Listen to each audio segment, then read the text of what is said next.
Magbabaklas na naman tayo ngayon ng napakanipis na goma. 235/35/19. Ayan. Apat ito. Ito ay na-press ko na. Ito yung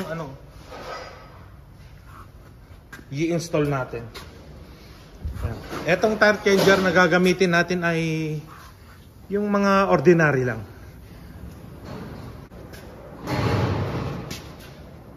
Etong gagawin ko na to ay hindi basta-basta ho ginagawa ng baguhan lang na tireman. Medyo matagal na kasi akong nagtatireman. Pero ito ay napakatigas. 35 series po ito. Huwag gagayahin. Kung hindi kaya kasi may tendency na madisgrasya kayo rito. O pwede kang mabalian ng braso o kaya maiipitan ng ugat. Kasi napakatigas nito. Hindi sa pinagmamayabang, dalawang tao ang nag-aano nito. Pag ganito yung tire changer na ginagamit. Ayan. Yung pito nasa ilalim lagi pag magdi-dismount. 3 o'clock position. Ito ay Continental tong naka-install na papalitan natin. Ayan. Gagamit tayo ng isang bar. Ayan. Medyo matigas. O, ayan siya.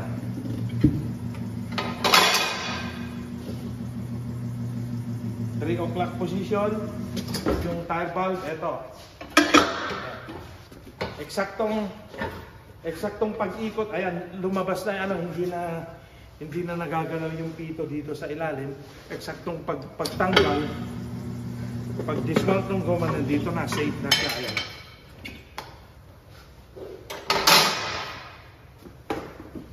O, ito, i-install na po natin tong 35 series na bago.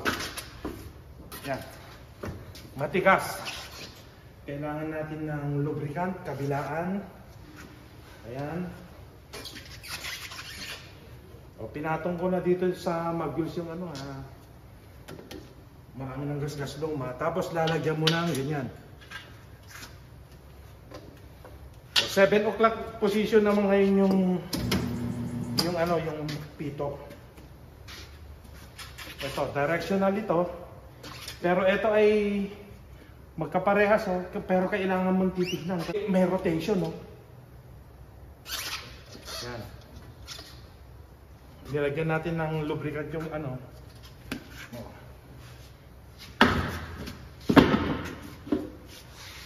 Ito, mahirap i-install ito. Nagamit ng dalawang bar. Kailangan sanay ka dito. Tapos, kailangan medyo matigas yung braso mo. Kasi once na hindi mo maikakabit ito.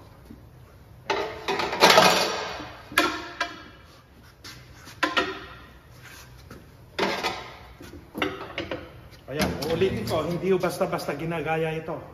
Kasi napakatigas, may tendency na maanohan ka ng braso. Ayan. Matigas talaga. O, ayan, o. O, ayan. Grabe tigas. O. Pumasok na.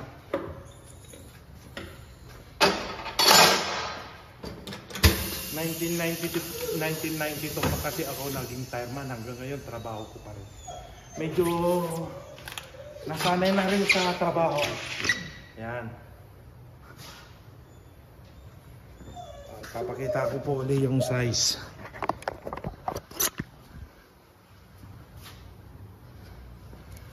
O, ayan siya. O, matigas. O, ito yung 235/35/19.